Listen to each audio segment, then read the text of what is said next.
Welcome, everyone, to the Future Belongs to Creators podcast. I am one of your hosts, Charlie. I'm joined by Haley and Miguel, and this is a show about the creator economy and about things that matter to creators. Today, we're going to talk about something that maybe people might not think is related to creators, but that is networking. I'm curious to know from you two, what comes to mind when you think about networking? Like, what is your gut reaction to the concept of networking? Barf. I don't like networking that much. It's tedious, and I don't know. What comes to mind is like very, I don't know, sort of like tedious conversations that may or may not go anywhere. Maybe this is a waste of my time. Maybe it's not. Are we just like kind of like blowing hot air past each other? I'm not sure. I know it's more than that, but that's like my gut feeling. Yes, that's what I was asking, because I thought it might be something like that. What about for you, Haley? Oh, I see. I love this conversation because pre-creator sessions, I used to own and run all the events at ConvertKit. So I have such a soft spot for events and networking. But I mean, I think it depends on the way that you look at it. So if you go to a conference to create genuine human connection, and as a creator, especially in the creator economy where so many of us work remotely, if your mission is to like connect with people, then I think that you're going to have a really successful event, and networking is going to feel far more natural. If you go to a conference and you sign up for these like speed round, right, like style networking events, or and it feels like you're there to just, I don't know. The outcome is different, you know, when you go to try to further your business, in my opinion, you know, but, so I love them if they're done right. Craft and commerce is a wonderful example. I think we do craft and commerce right.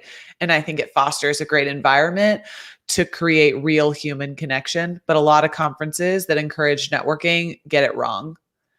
And it doesn't end up creating real human connection for lasting relationships, which ultimately is what creates a good wide network. And I think that a lot of people, so creators, but, you know, like just in general, people approach networking wrong. Oh yeah. And they approach it more as okay, I need something, and so I have to put in the time to do this thing because I need something from this person. And I like what you said, Haley, about it. It's connecting with other people. It's connecting with humans. And this was a mindset shift I feel like I had. I was going to say a couple of years ago, but it was probably more like 5 years ago now. I've been doing this YouTube thing for a while, I guess. But I sort of realized it that I was at this YouTube event talking to people and, just getting to know people. And I realized like, wait, I'm kind of like networking right now. And like, I'm kind of killing it. Like we're making connections. We just followed each other on Twitter and like, and whereas previously I'd always been kind of averse to networking for all the similar reasons that Miguel talked about. It's just like, I don't know, I'm an introvert and I don't like talking about myself a lot of the time.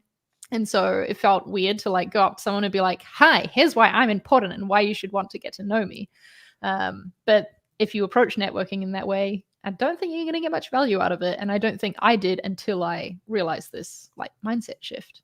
Yeah. Networking. So I always went in a capacity like on behalf of a company, right? And I think one of the really big challenges for me as an individual, this does not necessarily apply to the creator economy, because most creators are creators themselves and they're trying to connect with other creators. In my situation, it was always what I found really difficult is I didn't like being forced to talk about, to make the first part of our relationship about like a sales interaction. That just doesn't feel right because I don't think, especially in this space, that's how I would end up getting a customer to come over and actually learn more about ConvertKit, but some of my best relationships are relationships that I've cultivated at events just because I'm connecting with humans and I'm just genuinely excited to be around people that share similar interests. And that's been such a positive, I don't know. Networking is also just easy for me. I'm a people person. I like to talk to people. I am also, side note, I am an ambivert. So like I am not an extrovert by nature. I can turn it on, but I have to turn it off at 2. Okay. So it is, people oftentimes assume that I am just completely extroverted. And that is not true. That is not the case. I'm like, I need to go have some alone time, sit in my car. Before I come into my house, I walk into my house. This is just a random side note, but I will sit in my car for at least 20 minutes before I walk into the chaos. Just have some alone Haley time before you have to go into Haley mob mode. or sales mode or friend mode or networking mode, Yeah. I mean, that's what I do as well for events where I know that I'm going there and I'm going to be meeting a lot of new people, which is essentially what networking is, right? It's meeting a lot of new people who are your peers, who are in your industry, doing similar things to you. I always have to like psych myself up beforehand. I'll like listen to my like pump up music before I go, and I'll have a great time while I'm there because I love connecting with people, especially when it's not just small talk. It's my favorite thing when we can move past that. But at the end of it, I will be spent, like completely exhausted after a networking event. Yeah.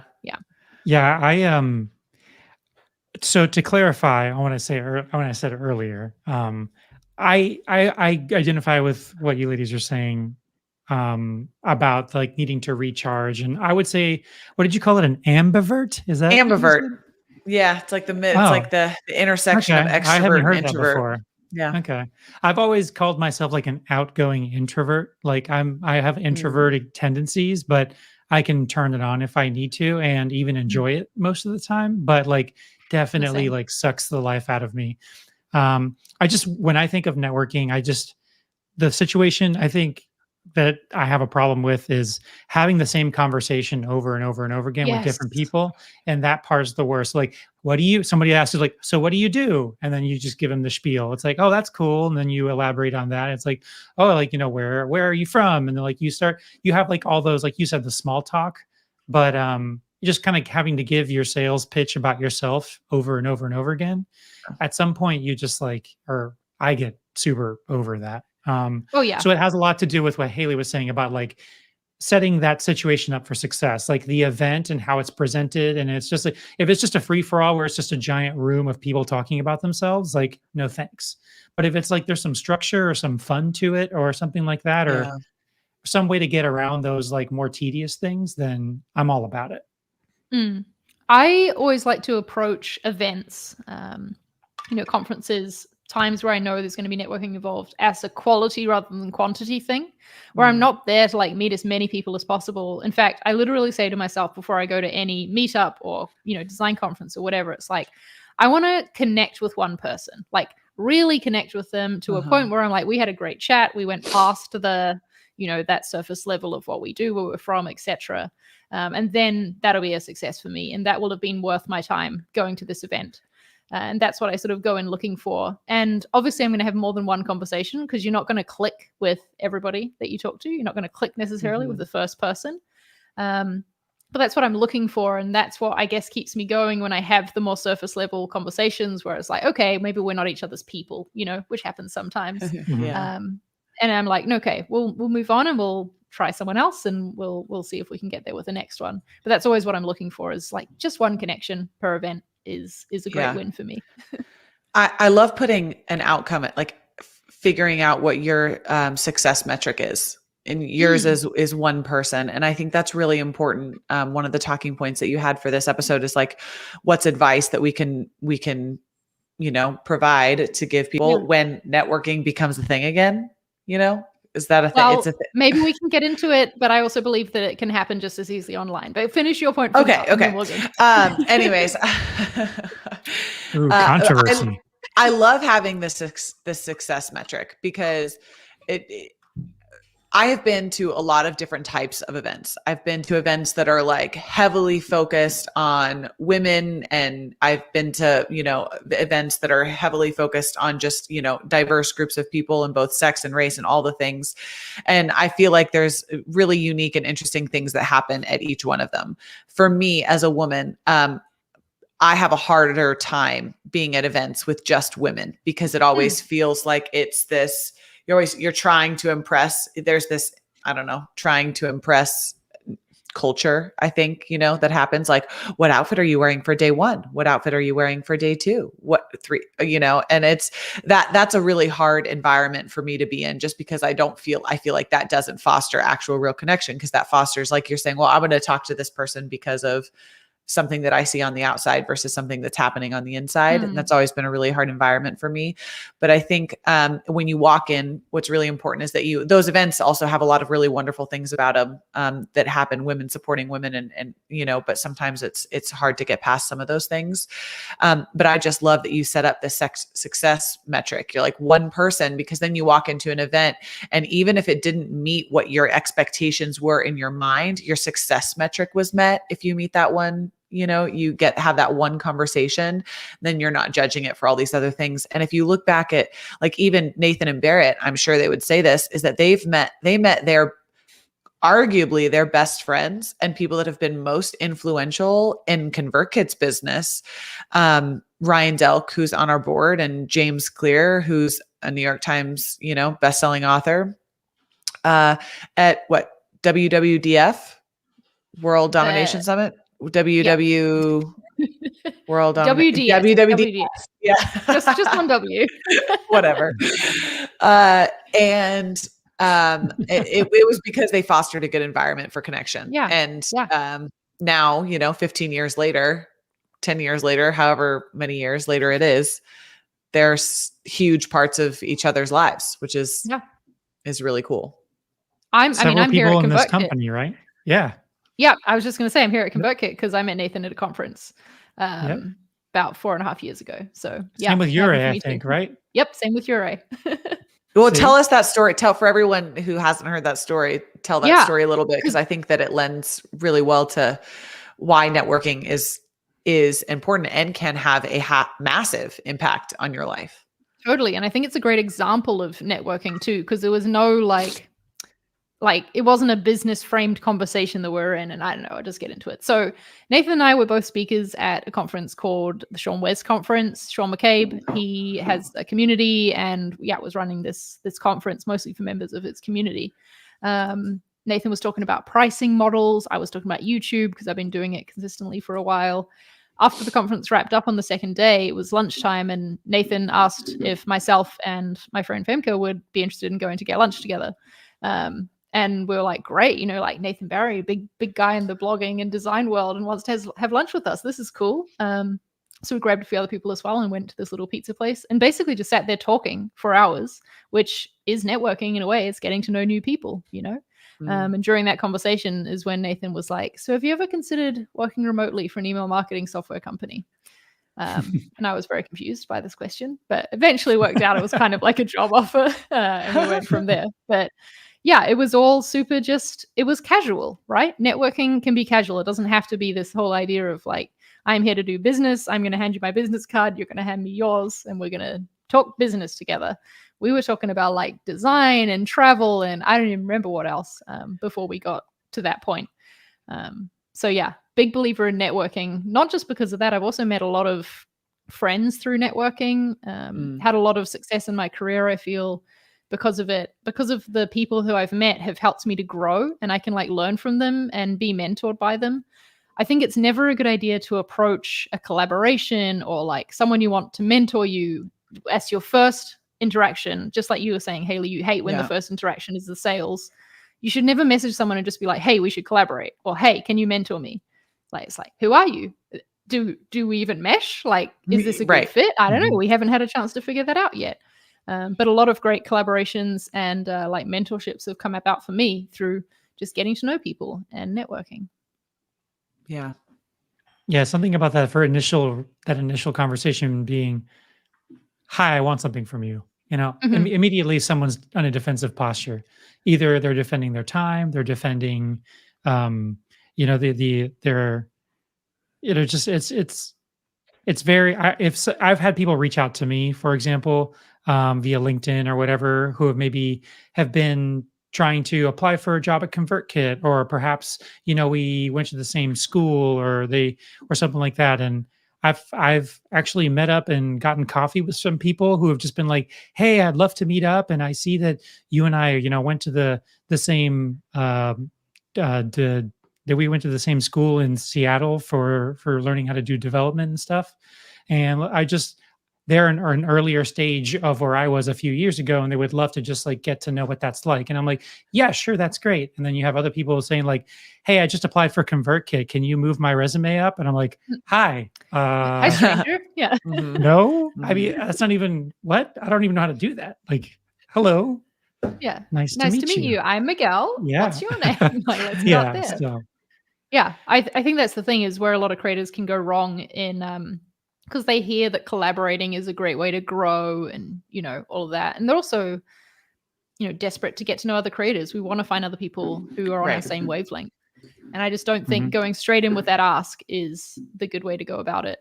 I've even had, I remember one creator emailed me once pitching a collaboration, and it was a cold email. I'd never heard of them before. And I was like, well, usually I only collaborate with people I know. So like, maybe we should follow each other on social media and chat a bit, And they were like, oh, no, I'm not interested in that. So, okay, well, I'm not interested in collaborating with you then.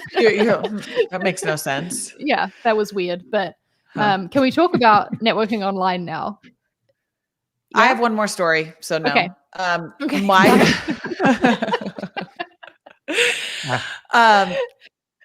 I think that it's just a funny story, and I miss craft and commerce so much. So I want to tell it. So I'm going to tell it. For those of you guys who don't know, we host a conference. Historically, I've hosted a conference called Craft and Commerce. It's local in Boise. It's a wonderful conference that's small, like under 400 people usually. But one of my favorite connections that I've ever made was with Tim Grahl, who is one of our keynote speakers. And our connection was all about donuts. And I made it my mission because he loved donuts. I made it my mission for him to taste the best donuts in the Valley, because he was craving a donut, and he just had to have a donut. And he went to this shit donut place. And I just couldn't have his experience in Boise with donuts be at the shit donut place. He had to have my favorite donut. And I made it like my mission. And now we talk about this we have a great connection, and I really enjoy. For those of you guys who don't know Tim Grahl, he's wonderful. There's a keynote from his talk at Craft and Commerce 2019. So you should go back and watch it. It's really good. But I guess my point is that we just connected over something that was totally separate from what we were expected to connect over.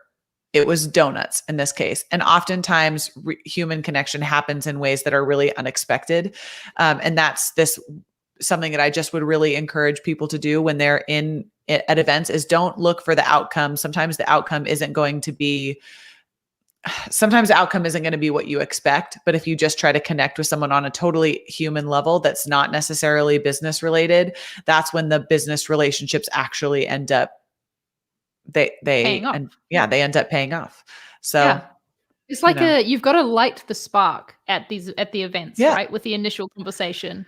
And you might not make the ask or really get to your point or the outcome of the thing you really wanted from networking in general until later, until a few conversations down the track. But you've got to lay the foundations first. Well, I always did sales, right, historically. And so the whole reason why I ended up at events in the first place at ConvertKit was because I was like, well, cold emails to these big creator types, right, that I wanted to come on ConvertKit just wasn't working. Right. And what I needed was really, unless my name was Nathan Barry, that people just weren't going to respond to me. Right. And that's different for every type of software. That's not always like, that rule doesn't always apply to every type of thing that you're selling or doing. But in our economy where relationships are so important, it really did matter. And so the whole reason why we started doing events or going to events in the first place is because I needed a place to foster a relationship that allowed for human interaction. And then as the relationship was built, then the ask could come later. Yeah. Yeah, exactly. And it's kind of sales in a way, right? Like creators can learn a lot from salespeople because you're selling yourself. Yeah. And it sounds really a bit skeevy to say it that way. But, you get a lot of benefits by connecting with your peers in the industry. And in order to make that connection, they have to know that they have to feel it too, right? It has to be mutual. They have to know that you're worth their time as well, right? Yeah. Like that you're not just someone trying to use them, and that you have stuff to offer them as well. And it could be a mutually beneficial relationship. Yeah. So you are sort of selling yourself in a way. Yeah. All right. Online. Can I talk about Twitter now? Yes. So Twitter is the main place that I would say I do my networking. I think it is a fantastically underutilized tool for creators for this. I see so many creators just using it as a broadcast, like just, this is just another place I put my content because you have to be on Twitter, right? But I think it's a platform that is really designed for conversation. And the amount of people that I've been able to connect with and consider part of my network now, because I have fostered this relationship sometimes over years on Twitter just by dropping into a conversation, replying to their tweet, and slowly you reply more and more, they follow you back. And then now I've got all these people that I can count on for support when I need advice. I know that I can go to these people about it because I've fostered this relationship on Twitter. Some of them I've never ever met in person. And so, I'm just saying that you can still be doing networking during this here pandemic and meeting people online in that way. That's my pitch for Twitter. No, I love that. I mean, think about how much easier any conversation is, especially if at some point you might have an ask of that person, if you have a history of having interacted previously. Yes. Like how much less awkward you are around a person, even the second time you talk to them. How to give you a simple example, I might meet one of my wife's friends for the first time, and the first time it's pleasant and it's very you're doing your best to put forth your best effort. You're not 100% yourself because you want to make sure that they don't think you're weird or rude or whatever. You might not be totally yourself and you're a toned down version of yourself. And then the second time you see them, it's not, hi, my name is, it's, hey, great to see you again. And the whole conversation just feels different. And imagine 3 or 4 conversations after that, then it's just hey, what's up? And you're more chill, you're more yourself, and you're less reserved. And maybe at that point might be a good time to be hey, I really enjoyed, getting to know you. And, maybe we can kind of do something together or something like that, instead of just doing it when everybody's kind of not really themselves and feeling natural. Yeah, exactly. And it builds it up over time. There's even been times where I feel like I've gotten more out of an event because I had talked to some of the attendees previously on Twitter and I knew that they were going to be there. And so then we were able to arrange to meet up. And that's when you solidify the relationship, right? And you're taking it from the online to the offline. And there's been a couple of times throughout the past year where I obviously haven't been to events that I've just gotten on calls with some people that I've been wanting to get to know better. Some fellow creators, like I ended up having a 2-hour phone conversation with Devin Coe, who is the creator of the 3D for Designers course. We'd never talked before. We'd just followed each other on Twitter and like chatted back and forth. And then all of a sudden just got into this super deep 2-hour long conversation. And it was fantastic. So yeah, those kinds of things can happen online too. Yeah, I love that. Yesterday, I had a conversation with a manager for someone we're trying to book for creator sessions. We had a 30-minute call scheduled. And there's a lot of like, pandemic, related things that caused this, meaning that I just want to talk to people some days, I just like miss people some days. But yesterday was great. Her name is Missy. And we talked for an hour and a half. And the first hour we just talked about nothing related to her artist that, the chef that she represents.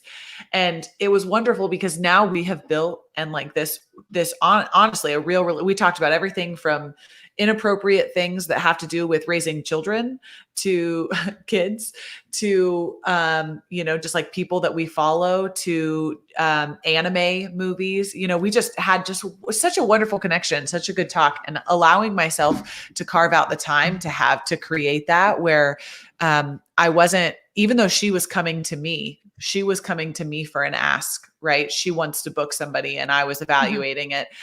I just wasn't ready to have that conversation yet. I just wanted to genuinely get to know her. And now we have created this, what I would consider like a pretty real relationship to where, I feel like I can ask her for help differently or ask her for something. And I think she would probably say the same thing back. And if my biggest piece of advice or takeaway from this episode or this conversation is to give space for that.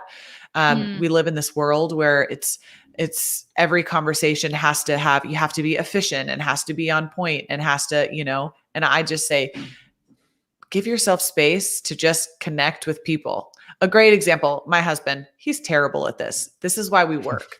But yesterday we were walking over to a neighbor's house and a new neighbor was across the street.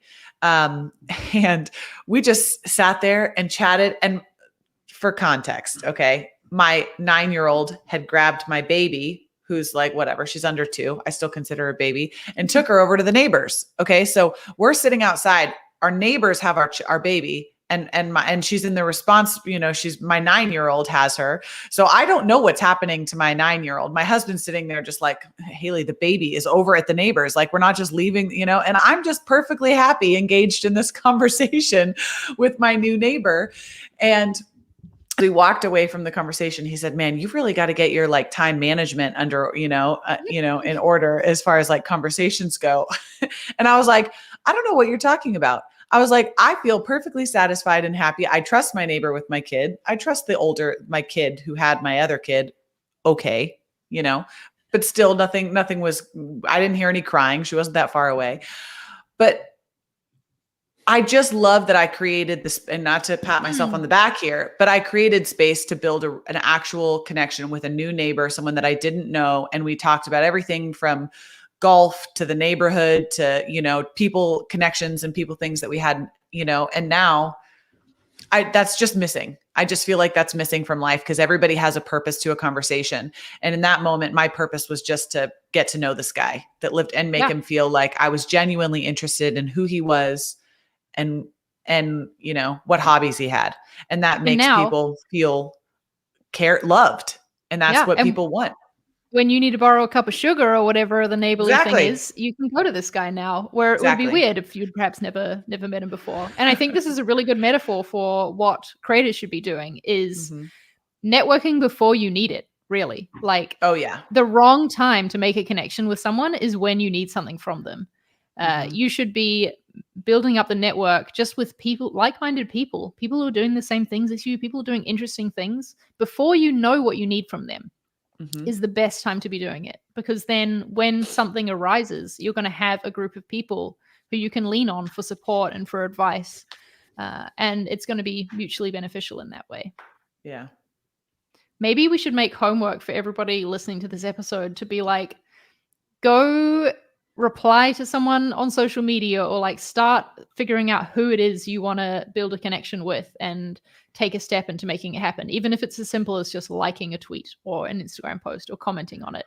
Yeah. Because I definitely have like a hit list of people that I would like to consider part of my network on Twitter where, you know, I don't know, maybe I'm nerdy about it in that way, but there's so many inspiring people out there, you know, and I'm just like, I want to talk to you all and get to know you all.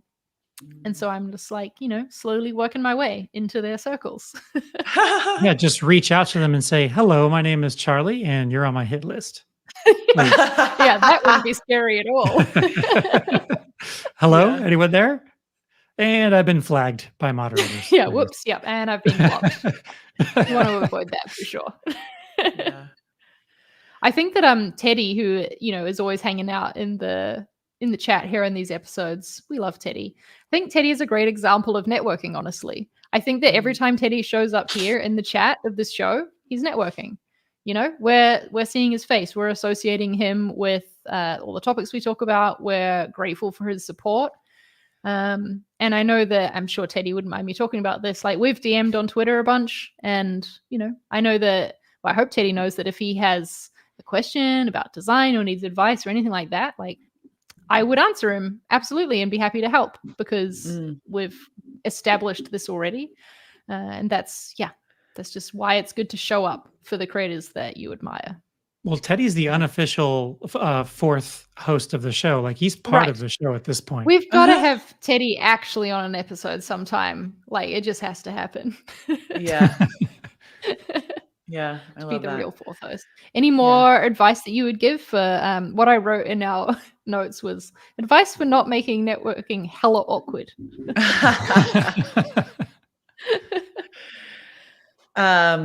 I think, Charlie, you said, just to like bullet point this one more time, you said this a few minutes ago, was to prepare before you go to an event. So I think that's one of the most underutilized sources. Like, if you're at a physical event, most of the time they'll say, here's a list of all the people that are going, or you can see an attendee list. Craft and Commerce, we do it. We've done it different multiple times, but just making a list of people that you want to connect and reaching out to them prior, I think, is one of the best things, because walking up to somebody cold is both uncomfortable and just, you know, it's uncomfortable. But if you walk up to someone, you're like, oh yeah, it's Haley, we said we were going to meet, you know, it's a totally different, that feeling, those nerves that you have, or that the person on the other end might have, they go away when expectations are set from the beginning, you know, or you walk into an event knowing that you're about to meet a bunch of people that you've kind of already laid things out. It just makes, I think it will help with nerves for those people that have a hard time interacting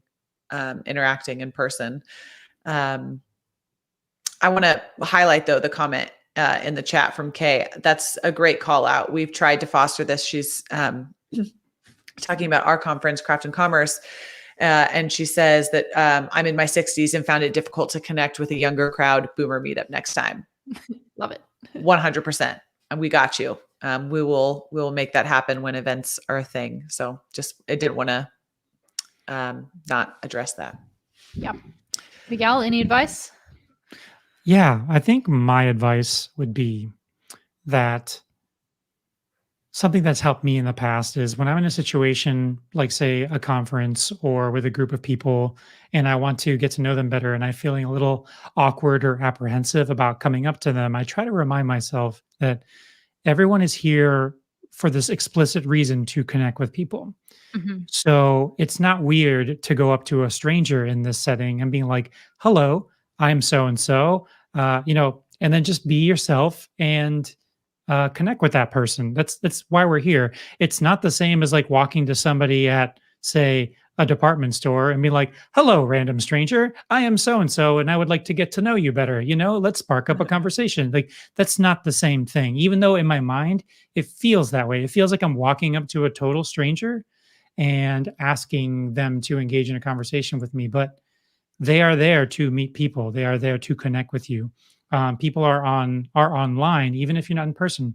People are online to connect with people.